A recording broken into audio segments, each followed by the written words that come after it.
हाँ दोस्तों, राजवंत सिंह मोहाली आपका दोस्त, आपका सहयोगी। दोस्तों आज का जो टॉपिक है एग्रीमेंट टू सेल पर है, जो बहुत ही इम्पोर्टेंट डॉक्यूमेंट है जब हम रियल एस्टेट का काम शुरू करते हैं या एज एन इन्वेस्टर कोई प्रॉपर्टी खरीदना चाहते हैं या रूटीन में कोई प्रॉपर्टी खरीदना चाहते हैं। एग्रीमेंट टू सेल जो है बहुत ध्यान से करने की ज़रूरत है। तो इसके बारे में मैं आज आपके साथ बात करने वाला हूँ। सबसे पहले ये एग्रीमेंट टू सेल क्यों बोला जाता है इसको में सेलर और परचेजर जिन जिन शर्तों पर एग्री करते हैं वो शर्तें एक एक करके तरतीबवार इसमें एग्रीमेंट में लिखी जाती हैं, इसलिए इसको एग्रीमेंट टू सेल कहा जाता है। और इसका ध्यान रखना, इसमें एक लाइन जरूर लिख लेनी है। वो क्या है कि दोनों पार्टियों ने आपसी सहमति से ये सौदा किया और इसमें किसी को प्रेशर नहीं था, कोई दबाव नहीं था, किसी के नशे का दबाव नहीं था या किसी का किसी तरह का भी दबाव नहीं था।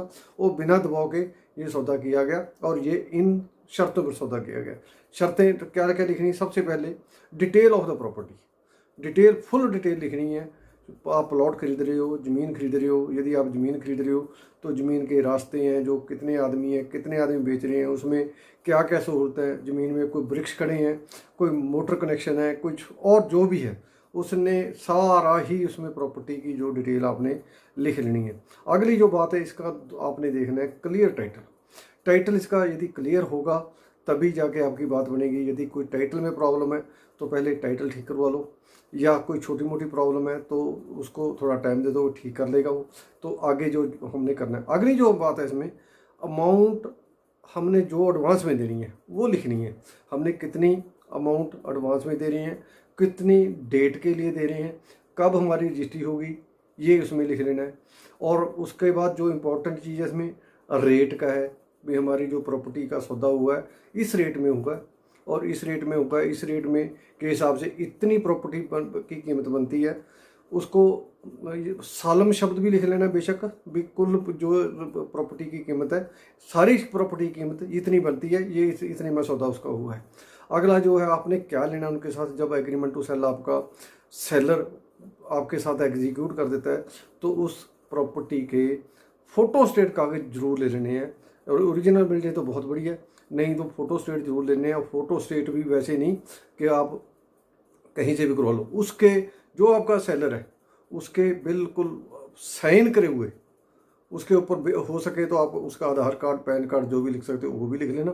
सो वो जो कागज पत्र हैं उससे आपने ले लेने हैं। उसके बाद हमने उसको बाउंड करना है कि हमने ये प्रॉपर्टी तेरे से खरीदी है, you are bound to execute the sale deed. Sale deed अपने एग्जीक्यूट करने के लिए तुम बाउंड रहोगे। तो इसलिए उसमें डेट के ऊपर जो हमारी जो डेट है फुल एंड फाइनल की, उसमें हमने ये लाइन डाल लेनी है।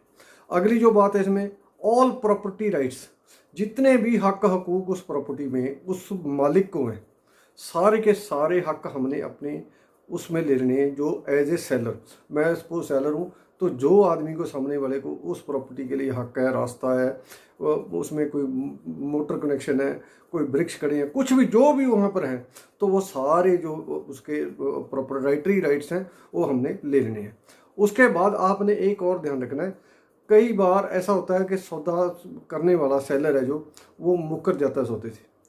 उसमें भी आपने एक लाइन लिख लेनी है कि seller both the parties are bound to specific performance relief act. मतलब इसका मतलब ये है कि यदि कोई दोनों में से कोई पार्टी मुकरे तो आप कोर्ट के थ्रू इस सौदे को सिरे चढ़ा सकते हो। मतलब कोर्ट आपको डायरेक्शन देगा ये क्लास लिखने के बाद कि जो तुम्हारा पार्ट है, जो तुम्हारी परफॉर्मेंस बनती थी, रोल बनता तुम्हारा एज ए सेलर, रोल बनता है आपका, क्या क्या रोल बनता है सेलर का, कि उसने जब पैसे ले लिए तो उसकी रजिस्ट्री करवाने का वो पाबंद रहेगा। सो वो यदि कोई नखरा करे, कुछ और करे, तो कोर्ट में जाके आपको रिलीफ मिल सकता है, ये जरूर लिख लेना है। और अगला इसमें ज़्यादा ध्यान रखने वाली बात ये है कि कोई भी लोन हो इस प्रॉपर्टी के ऊपर, वो सेलर ने देना है। किसी बैंक से लिया हो, कुछ और किसी प्राइवेट आदमी से लिया हो, कई बार ये इनकम टैक्स में अटैच होती है प्रॉपर्टी, उसमें कोई और किसी तरीके की, मतलब इसमें यदि कोई मतलब देनदारी है तो वो सारी सेलर की बनती है, वो उसमें लिख लेनी है। एक एक चीज़ लिख के आपने ये एग्रीमेंट को एग्जीक्यूट करना, दो प्रॉपर गवाहियाँ डलवा लेनी है। और कभी भी जो इसमें इसका स्टैम्प पेपर खर्चा लगता है वो बचाने की कोशिश नहीं करनी, जितना लगता है उतना दे दो, कोई बात नहीं।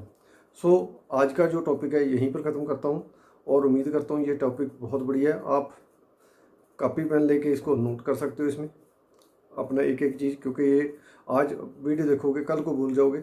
सो आपने नोट कर लेना है। और जिन दोस्तों ने चैनल सब्सक्राइब नहीं किया वो चैनल सब्सक्राइब कर लो, लाइक बटन दबा देना और वीडियो अच्छी लगे तो शेयर भी कर सकते हो।